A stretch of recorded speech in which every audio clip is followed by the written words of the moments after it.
Hello student, welcome to my YouTube channel exam road. Exam road में आप सभी का स्वागत है। आइए वहाँ आज हम लोग लेक्चर 3 रासायनिक पदार्थ एवं प्रकृति व्यवहार क्लास 10th के ऊष्मीय वियोजन और आयनिक वियोजन में अंतर टॉपिक पर बात करते हैं। देखिए, ऊष्मीय वियोजन और आयनिक वियोजन क्या होता है। देखिए, ऊष्मीय वियोजन और आयनिक वियोजन। ऊष्मीय वियोजन में फर्स्ट पॉइंट है, ऊष्मीय वियोजन ऊष्मा के द्वारा होता है। और आयनिक वियोजन में फर्स्ट पॉइंट क्या है, आयनिक वियोजन विलयन बनाने में होता है। और ऊष्मीय वियोजन में सेकेंड टॉपिक देखिए, ऊष्मीय वियोजन में उत्पन्न उदासीन अणु होते हैं। और आयनिक वियोजन में उत्पाद आयन होते हैं। ऊष्मीय वियोजन में थर्ड पॉइंट देखिए, ऊष्मीय वियोजन के लिए माध्यम की आवश्यकता नहीं है। और दूसरी तरफ आयनिक वियोजन के लिए माध्यम की आवश्यकता नहीं है। तो दोनों में माध्यम की कोई आवश्यकता नहीं है। अब देखिए 4 पॉइंट ऊष्मीय वियोजन में उत्पाद पृथक किए जा सकते हैं। और दूसरी तरफ आयनिक वियोजन के उत्पाद पृथक नहीं किए जा सकते हैं। आइए एग्जाम्पल देखते हैं। जैसे NH4Cl गर्म करने पर तथा पुनः ठंडा करने पर NH3+HCl में विभक्त हो जाता है। और दूसरी तरफ आयनिक वियोजन का एग्जाम्पल देखते हैं, NaCl विलयन में Na++Cl में विभक्त होता है। अब देखिए रासायनिक साम्य क्या होता है। किसी उत्क्रमणीय अभिक्रिया की वह अवस्था जिसमें अग्र व विपरीत दोनों अभिक्रियाओं के वेग बराबर हो जाते हैं और रासायनिक साम्यावस्था कहलाती है। देखिए रासायनिक साम्यावस्था क्या होती है, किसी उत्क्रमणीय अभिक्रिया की वह अवस्था जिसमें अग्र व विपरीत दोनों अभिक्रियाओं के वेग बराबर हो जाते हैं, रासायनिक साम्यावस्था कहलाती है। नेक्स्ट टॉपिक देखते हैं, उत्क्रमणीय एवं अनुत्क्रमणीय अभिक्रियाओं में अंतर। देखिए उत्क्रमणीय अभिक्रिया में फर्स्ट पॉइंट देखिए, ये अभिक्रियाएं अग्र एवं पश्च दोनों दिशाओं में होती हैं। और दूसरी तरफ अनुत्क्रमणीय में देखिए, ये अभिक्रियाएं एक ही दिशा में चलती हैं। अब आइए इसका सेकेंड पॉइंट देखते हैं। इन अभिक्रियाओं में उत्पाद पुनः संयोजित होकर क्रिया कारकों को बनाते हैं। और दूसरी तरफ इन अभिकारकों में उत्पाद पुनः संयोजित नहीं होता है। उत्क्रमणीय में थर्ड पॉइंट देखिए, ये अभिक्रियाएं कभी पूर्ण नहीं होती हैं। और दूसरी तरफ ये अभिक्रियाएं पूर्णता को प्राप्त कर लेती है। अब आइए इसका एग्जाम्पल देखते हैं। उत्क्रमणीय अभिक्रिया का एग्जाम्पल देखते हैं। PCl5 को जब तोड़ा जाता है तो PCl3+Cl2 में विभक्त होता है। दूसरी तरफ अनुत्क्रमणीय का उदाहरण देखते हैं। CaCO3 को गर्म करने पर CaO+CO2 में विभक्त हो जाता है। अब आइए नेक्स्ट देखते हैं, जो आपके बोर्ड एग्जाम में बहुतों बार पूछा जाता है। क्या होता है जब एक टुकड़ा जिंक धातु का कॉपर सल्फेट विलयन में डाला जाता है। आंसर देखिए, चूंकि जिंक कॉपर से अधिक क्रियाशील धातु है, इसलिए CuSO4 से Cu को विस्थापित कर देता है तथा जिंक सल्फेट का विलयन प्राप्त होता है। यह विस्थापन अभिक्रिया का एक उदाहरण भी है। अब आइए नेक्स्ट देखते हैं, भौतिक परिवर्तन एवं रासायनिक परिवर्तन किस किस में होता है।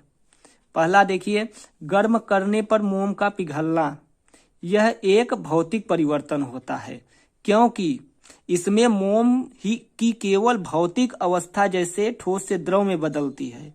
मोम की आणविक संरचना में कोई परिवर्तन नहीं होती, इसलिए यह एक भौतिक परिवर्तन होता है।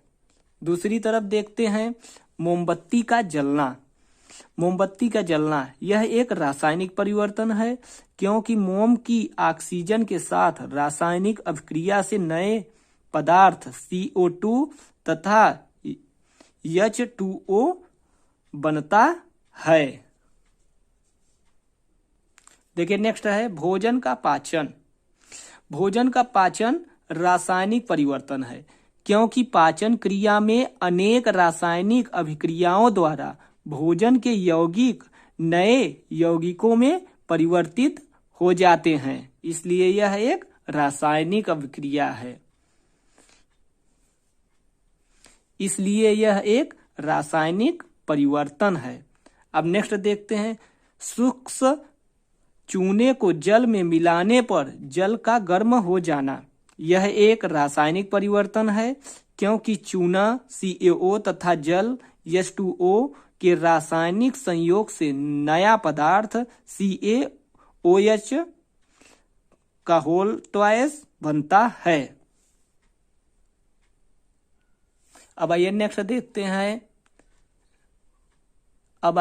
देखते हैं कॉपर सल्फेट विलयन में लोहे के टुकड़े डालने पर उसके रंग का काले से लाल हो जाना।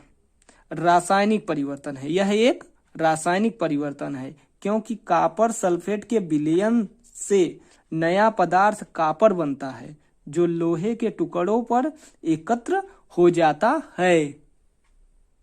नेक्स्ट टॉपिक देखते हैं रासायनिक अभिक्रिया। यह मुख्यतः 3 प्रकार की होती है। ये देखिए रासायनिक अभिक्रिया मुख्यतः निम्न प्रकार की होती है। नेक्स्ट टॉपिक देखते हैं रासायनिक अभिक्रिया मुख्यतः निम्न प्रकार की होती है। पहला देखिए योगात्मक रासायनिक अभिक्रिया। जिस अभिक्रिया में 2 या 2 से अधिक पदार्थ आपस में संयोग करके केवल एक पदार्थ बनाते हैं तथा कोई अन्य पदार्थ नहीं बनता, उसे योगात्मक रासायनिक अभिक्रिया कहते हैं। आइए इसका एग्जाम्पल देखते हैं। NH3 ammonia plus HCl hydrogen chloride जब अभिक्रिया कराई जाती है तो NH4Cl में विभक्त हो जाता है, अमोनिया क्लोराइड में विभक्त हो जाता है। सेकेंड पॉइंट देखते हैं प्रतिस्थापन रासायनिक अभिक्रिया क्या होती है। जिस अभिक्रिया में किसी यौगिक के अणु के किसी एक परमाणु या समूह के स्थान पर कोई दूसरा परमाणु या समूह आ जाता है, उसे प्रतिस्थापन रासायनिक अभिक्रिया कहते हैं। आइए इसका एग्जाम्पल देखते हैं।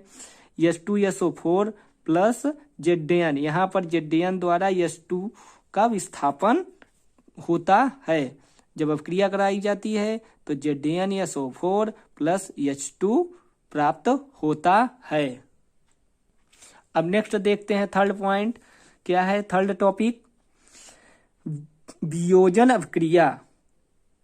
वियोजन अभिक्रिया किसे कहते हैं? ऐसी रासायनिक अभिक्रियाएं जिसमें केवल पदार्थ रासायनिक अभिक्रिया को प्रेरित करने वाले कारकों जैसे ताप, दाब आदि में परिवर्तन करने से 2 या 2 से अधिक पदार्थों में विभक्त हो जाता है तथा उपयुक्त कारण हटा देने से पुनः मूल पदार्थ बन जाता है, वियोजन अभिक्रिया कहलाती है। यह मुख्यतः 2 प्रकार की होती है। पहला प्रकार देखिए आप लोग, उष्मीय वियोजन। उष्मीय वियोजन क्या होती है?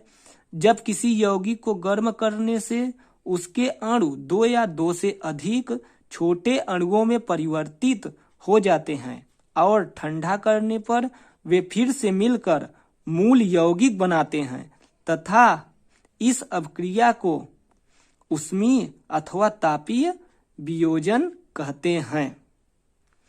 तब इस अभिक्रिया को उष्मीय अथवा तापीय वियोजन कहते हैं। आइए इसका एग्जाम्पल हम लोग देख लेते हैं। जैसे NH4Cl अमोनियम क्लोराइड को गर्म तथा पुनः ठंडा करने पर NH3 प्लस HCl में विभक्त हो जाता है। सेकेंड देखिए एग्जाम्पल, PCl5 को गर्म तथा ठंडा करने पर PCl3 प्लस Cl2 में विभक्त हो जाते हैं। सेकेंड देखते हैं आयनिक वियोजन क्या होता है। जब किसी विद्युत अपघट्य को जल में घोला जाता है तथा उच्च ताप पर गर्म करके गलित किया जाता है तो अणुओं का धनात्मक तथा ऋणात्मक आयनों में वियोजित हो जाता है। ये आयनिक वियोजन में या गलित अवस्था में भी पुनः संयोजित होकर अणु बनाते हैं। इस क्रिया को आयनिक वियोजन कहते हैं। आइए इसका एग्जाम्पल देखते हैं। NaCl को जब विभक्त कराया जाता है तो Na plus plus Cl minus में विभक्त होता है। सेकेंड एग्जाम्पल देखते हैं। H2SO4 को जब अभिक्रिया कराई जाती है तो 2H plus plus SO4 double minus में विभक्त हो जाता है। अब आइए चौथा पॉइंट देखते हैं, अपघटन अभिक्रिया। इस प्रकार की अभिक्रिया में किसी पदार्थ का अणु दो या दो से अधिक छोटे अणुओं या परमाणुओं में अस्थायी रूप से विभक्त हो जाता है। यह क्रिया मुख्यतः दो प्रकार की होती है। अपघटन अभिक्रिया मुख्यतः दो प्रकार की होती है। आइए पहला प्रकार देखते हैं, उष्मीय अपघटन अभिक्रिया। वह रासायनिक अभिक्रिया जिसमें किसी पदार्थ को गर्म करने पर दो या दो से अधिक अवयवों में टूट जाते परंतु ठंडा करने पर पुनः मूल पद। आइए पहला प्रकार देखते हैं, उष्मीय अपघटन अभिक्रिया। वह रासायनिक अभिक्रिया जिसमें किसी पदार्थ को गर्म करने पर दो या दो से अधिक अवयवों में टूट जाते हैं परंतु ठंडा करने पर पुनः मूल पदार्थ न बने, उसे उष्मीय अपघटन अभिक्रिया कहते हैं। आइए इसका एग्जाम्पल देखते हैं।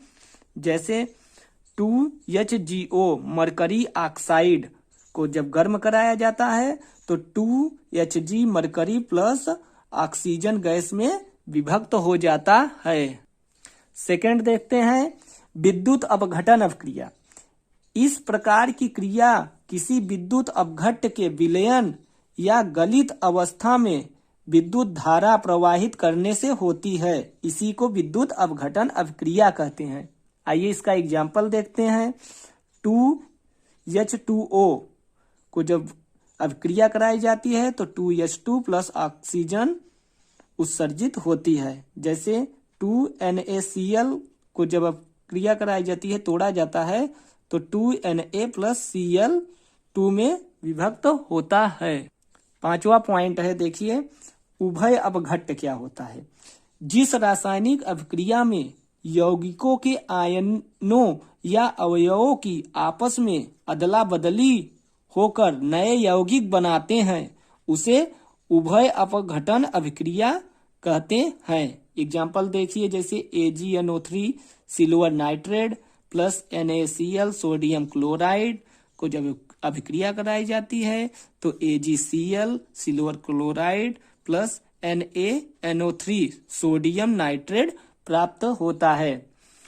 जी हाँ दोस्तों, आज का वीडियो यहीं तक। अगर आप लोगों को हमारा यह वीडियो अच्छा लगा तो हमारे चैनल को लाइक शेयर सब्सक्राइब जरूर करें ताकि नेक्स्ट वीडियो आप लोगों के पास नोटिफिकेशन पहुंचती रहे। तब तक के लिए धन्यवाद। जय हिंद।